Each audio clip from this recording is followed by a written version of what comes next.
Hello everyone, welcome back. Today we're going to be talking about great sword fighting. A lot of people call it long sword fighting. And I'm going to be talking about some techniques that have been working really well for me. Okay, now I have studied Hema lecture system. I actually started doing that some 18 years ago. Okay, so I was studying Hema in isolation, and then I started doing SCA fighting, and what happened is as I was doing my SCA fighting, that was also being done kind of in isolation. The two were sort of separate from each other. So I was learning one, learning the other. Okay, and then I started realizing that hey, you know what, there's a lot of similarities between the two. Okay, so a lot of the ideas you may, like in SCA fighting, they have a different name, or but they're really accomplishing the same thing. So over the last, I guess, year and a half, I've really gotten into great sword fighting, and I want to share some of the things that have been working successfully for me, but also put it in a historical context with regards to like these historical manuals, okay, and kind of show you guys, what the stuff that I do, what's the stuff that I do that works, and where it can be seen in the historical manuals. Okay, so we're going to do both, sword versus sword, right? Like great sword versus great sword, and we're also going to do a great sword against shield. Okay, I love fighting against shields, primarily because it's just so challenging. Okay, but anyway, so I'm using this pole over here to simulate an opposing sword. Okay, so the thing that, like, the first idea with fighting with a sword against another sword is controlling the center. Okay, as long as both of us have our sword in front of us, we're both defended. Okay, now what I can't do is like just attack at the guy's legs while leaving my head open. So any attacks that I make have to be done in a defensive manner. The way Lich put it, the sword is your shield. Okay, so for most of my attacks, at least initially my probing attacks, what I'm looking to do is sidestep. Okay, because as I sidestep, okay, what's happening is the sword is protecting me from the opposing weapon, and now I have the ability to strike my opponent. Now, whether I use a cut or a thrust is a matter of range. Okay, so if I'm close enough that I can strike, with a cut while defending myself, I'll make a cut.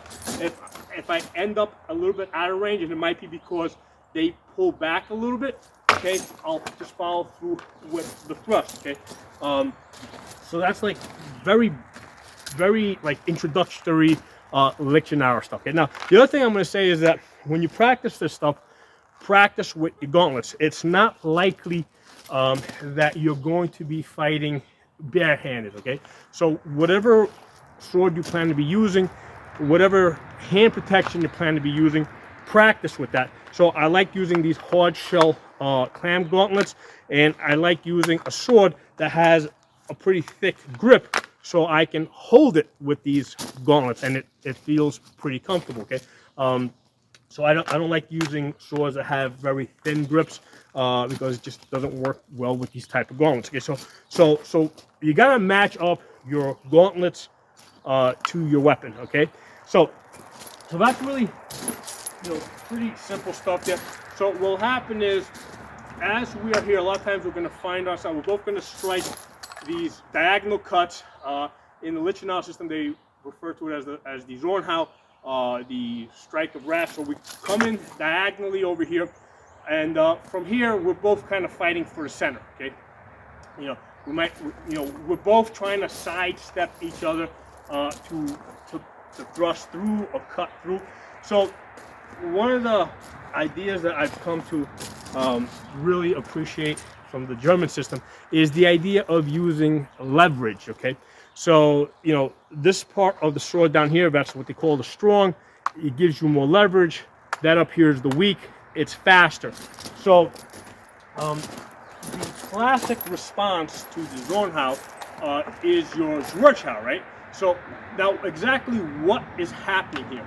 So we're here, we got the swords basically crossed. We're both about at the same point of the sword here. Well, what I want to do is I want to make a cut, but what I'm really doing here is I'm getting the strong of my sword on the weak of his blade. So from this position here, I'm able to get a cut. Okay, so this is a leveraging move.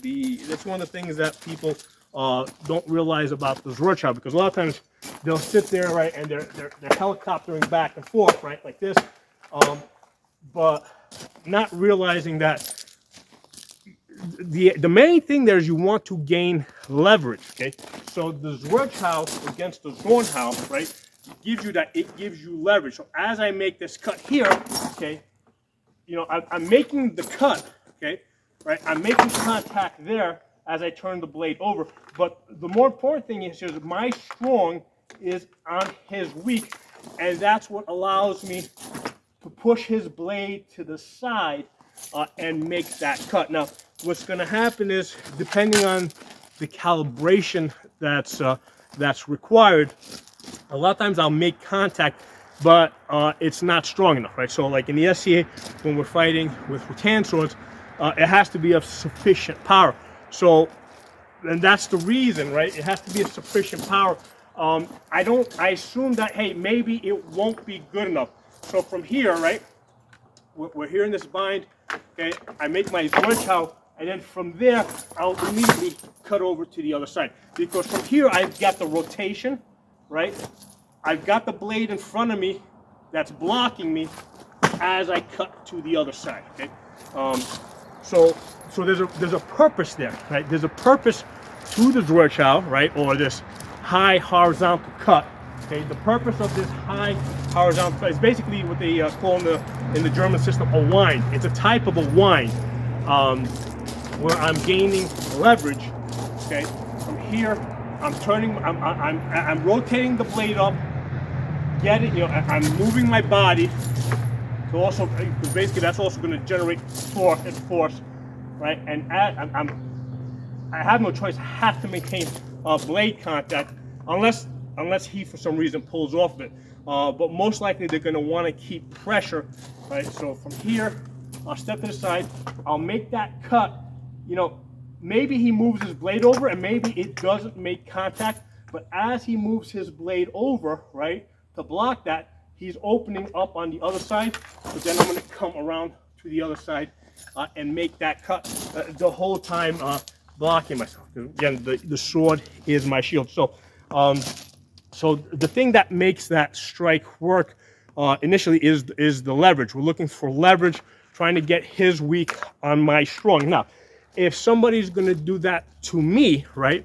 So let's say they get the jump on me, right? So we meet here, and they start cutting to that side. Well, the answer to the Schwarzhau that I have found, okay, is the Schildhau. Okay, so the Schildhau, the way it's normally shown, right? You're here, and you're striking with the back side of the blade as you push the blade over. Okay, so you're pushing the blade over. So if somebody tries to Schwarz me on that side, what I'm going to do, and it doesn't look like in the textbook where it's down here, but it's the same thing, it's just higher up. So as they come around to that side, what I'm doing is I'm bringing my blade over, all right? Because I'm trying to, because basically they're trying to get leverage on me. I am countering that by bringing my strong over and then striking down, okay? So the way that's going to look like, it's going to come over, right? So here, I'm going to catch it here and then cut over like that. Okay, so to me, that's a variation of the Schildhau. Okay, and that's my counter to their Schwarzhau, where they're trying to gain leverage, and with that high horizontal strike, well, I'm going to counter by pushing my blade over to take back that leverage. I'm trying to get on their tip and then make that downward cut. Okay, so that's how I use the the shield how. Shield how. Now, the other thing that I will make a lot of use of is the shadow how. Right now, the shadow how, the way I learned it, okay, was basically it's a high vertical cut, right, and shown like this. You're coming, you're coming up in hands like that, right? Right. So what I'll do is a lot of times from the bind, we'll cross swords here, and what I'll do is I'll just, basically I'm coming behind. I can even do it to this side or to the other side. Okay. On the other side, it looks a lot like a doublier. Okay. So doublier being a little bit more sideways, but same idea. I mean, I consider the doublier to be a type of shadow how, right? Where instead of coming down vertical, you're just coming down a little bit to the side, but the same idea. Here, let me take off the gauntlets for a second. So with the shadow how, right? See that? Okay. So from here, right, I'm just coming behind their blade. See here, the cross guard is protecting me.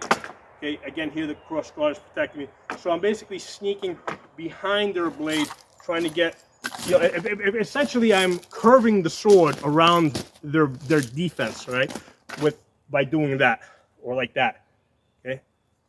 So I have found a good deal of success with that, and even in the SCA, where we have to hit with sufficient force, I'm able to hit with sufficient force just with that push-pull action. Let me get the gauntlet back up.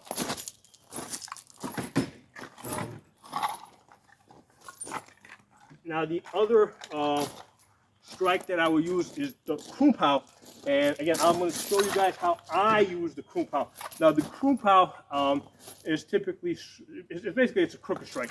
So basically you're striking like this, or you're striking like that. The way Lichtenauer shows it, you're typically striking to the hands, or you're striking to the blade and then the head, right? So the way Lichtenauer shows it, you're here, crooked strike there, and then from there you come over to the head. That's not how I use it, okay? But it's the same idea though. It's a crooked strike. The way I use it is I use it as a hook, okay? So we're here. If he strikes to my, let's say if I'm leading right side and he strikes to my right side, what I will do is I will basically turn the sword over, and then from there go to the head. So I am kind of striking their blade, but they're usually striking my blade. Okay, so they'll usually, so it's the same idea. I mean, the blades do make contact. So I wait to take contact on my blade. All right, here, let me unhook this.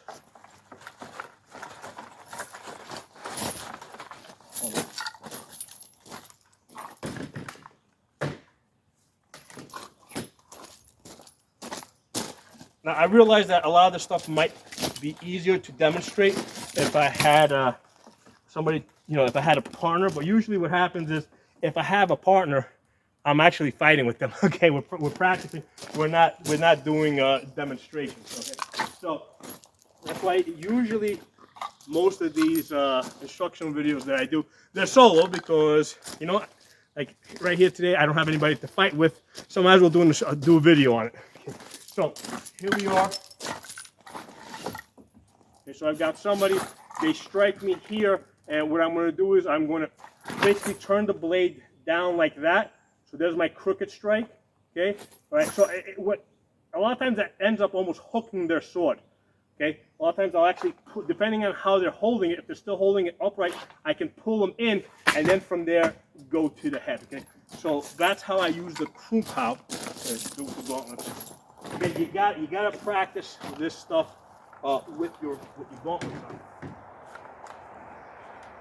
Okay, the way you actually intend to fight. So you hear he crosses the blades to this side. Okay, basically you hook down, and then from there you go to the head. Okay, and if they strike to that offside, all right, or to your right side, they're essentially crossing the arms. If their blade is like in an upright position, okay, what's going to happen is, and you catch it down here, you're actually able to sort of hook the blade and pull it, and that's not something they're expecting. Okay, what they're expecting to do is attack to that side and then maybe go around to the other side. But what's going to happen is if you do that croup out as they attack to your offside, that's gonna like freeze their brain almost. Okay, so I found that pretty effective. So that's how I use the compound. Now, as far as doing it on the other side, if they attack on this side, what I find is, I mean, yeah, it can also work like that, but a lot of times I find I just have other options. Okay, you know, I can either do a back cut or thrust through, so I don't croup out to the other side. To my left side, it's always to my right side because of that hooking action, and then from there I just cut back. Okay, let me hang up the shield, and I'm going to share with you guys some ideas of how I use a greatsword against the shield. Let me pause the camera.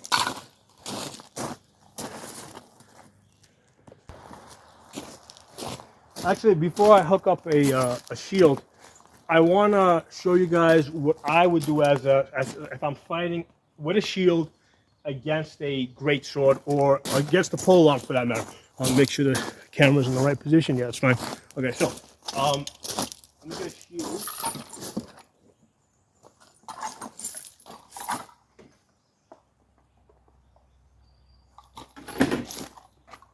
Okay, so I'm a shield man, and I'm fighting against either another greatsword or some type of a polearm. Okay, so here's the thing. His sword is a little bit longer than mine, right? So what I don't want to do is stand at a range where he can hit me, but I can't hit him. Okay, so I either want to be out of range or I want to be in range. Okay, so what I want to do is I want to use my shield as I come in to make contact, bind his weapon. Once I bind his weapon, you know, I'm free to attack wherever I want, okay? Because basically, you know, he only has a single weapon. You know, I have two weapons. I have a shield and I got a sword. And once I get that contact, you know, now I'm free to attack wherever the opening is, okay? So that's the most basic strategy that you're gonna see with a sword and shield against a greatsword or a polearm, okay? So now we're gonna flip it around. I'm going to be the guy with the greatsword, okay? And I'm going to be fighting against the shieldman. Okay, let me put this down and let me set that up.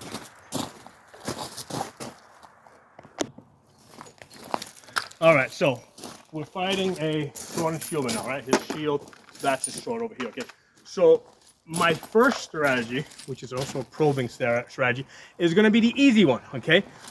Use my range. I have a slightly longer weapon, and basically from my max range, I want to snipe at the head, snipe at the legs. Okay, that's that. You know, basically I'm going to shield side. As he tries to come in, I'm basically moving to the shield side because the weapon is on the other side and it's further away from me. Okay, so I'm attacking to the shield side where there's no weapon, and I'm sniping head and I'm sniping legs. Okay, and that's gonna work against beginners. Let's talk about what happens now. You know, when that stops working. Okay, so hold on. Let me move the camera. Again, we all know now that this guy is going to try and move in on me and get this shield on my arms. Because if he gets that shield on my crossguard, it's really hard for me to move it. Okay, so let's pause the camera. All right, so I've rotated this thing around. Now, let me say this, especially against somebody that I think is going to be a better fighter. If they are right-handed, I will usually have the sword in my left hand. Okay? The reason why I have it there is because I'm able to, you know, I have more defense on this side. Okay, now, obviously with this, my legs are kind of open. Again, I don't want to be at a distance where they can easily snipe at my legs. Okay, so I want to be at my max range, or I want to get in close and do some stuff. Okay, so with this on my left side, right, at my max range, again, this is on my left side. I'm leading with my left hand here. That's up on the right side. I'm still in the position where I can snipe at the head. Okay, snipe at the leg. Okay, he's gonna move in on me. He's not gonna stay there. If I'm lucky, I might get one shot. So here's the overall strategy. I want to catch a block on my sword. Okay, So he's going to throw the sword out wherever he throws it, he's probably going to throw it at my left side because that's the most open. That's why I want the sword. I'm leading with my left side. He's going to throw either here or someplace down here, wherever he can reach. If he goes low, basically, a lot of times I'll lower this and I actually block with the keons, right, or with the cross guard.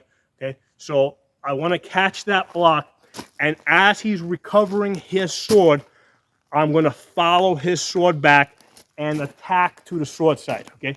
So he throws his shot, I catch that block, right? And then what I'm doing is I'm following it back, and now I'm attacking either his head or his arm, but basically I want to sort of trap his sword, between my sword and his shield, okay?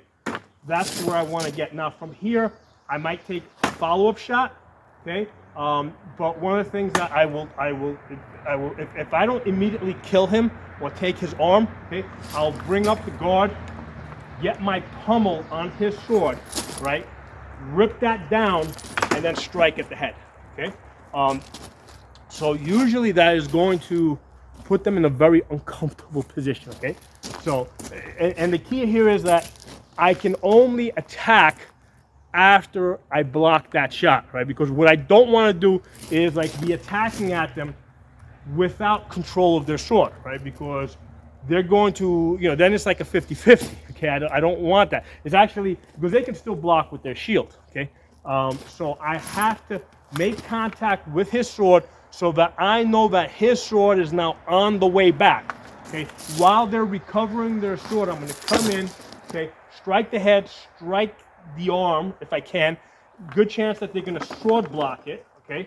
All right, but now I know where their sword is. It's not completely trapped, but it's sort of trapped. Get my arms up. Remember, even if I catch them with my arm over here, at this distance they can't hurt my arm. They can't hit me hard enough, right? Get this up. Use my arms or my pummel to drag the sword down, and as I'm dragging the sword down, I'm striking at their head, okay? Now the counter to this, right, what they're going to do,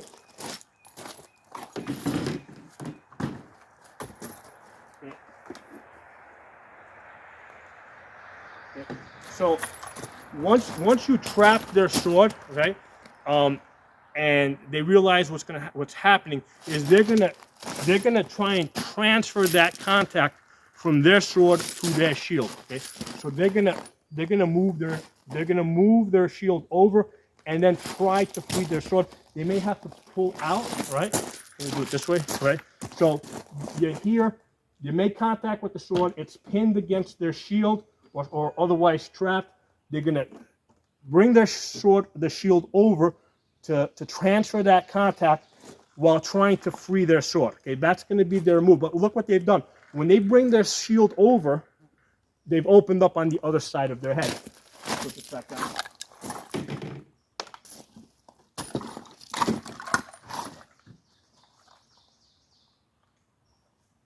All right, so let's go through this play again. Okay, he's righty, I'm leading with my left. Okay, if he was lefty, I'd be leading with my right. Okay, because I want to have maximum defense on their sword side. Okay, so they're gonna throw a shot, whether it's to my left side or right side. I'm gonna block it. I'm gonna basically follow it back and attack in such a way. And if they attack to this side, I can also attack that way, right? So again, same thing. I gotta follow it up and try and trap. Okay, so I'm gonna try and trap their sword. Get the pummel on the sword, okay? They're now going to transfer the shield over, right? So they're going to try and, let's rotate this. Okay, so I'm here, they're going to transfer everything over, right? So from there, I'm attacking to the other side of the head where they opened up, okay? Now from there, I need to get out. So I'll get out, maybe shoot to the legs, but basically at this point, I'm going shield side there to get out of there. Because the reason is because when I attack to that side, I've lost control of their sword. And once I lose control of their sword, they're free to attack me anywhere they want. So I need to make an attack and get out of there. All right, so let's try that again. So I'm here, right? I take that block, right? So they throw some shot, I block it, okay? I follow it back, okay? There's a weird position. There you go. Oh, I got tangled up there. Okay, follow it there. Maybe I hit them, maybe I didn't. Get in close, get my arm up. Sometimes it gets really ugly up here, wrestling. Sometimes from here I'm actually able to take a shot, okay? They're going to try and transfer that shield over. And when they do that, I'm gonna strike to the other side, and then from there, you know, just get out of there and throw a shot towards their legs as you get out of there. Okay? So those are the basic ideas of how I fight with a greatsword or a long sword against the shield. Okay, so drop some comments below. Let me know what you guys think. If anything is not clear, let me know, and I'll try and do another video. Yeah, it's not very far. It's like 2.5 hours, 2 hours.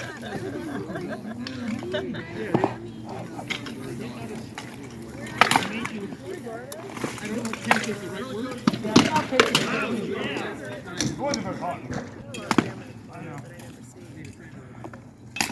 Yeah.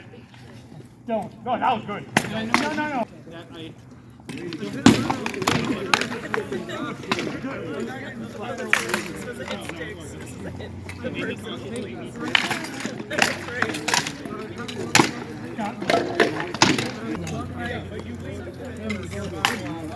What if you took that and just sidestepped underneath? No, you're out of position.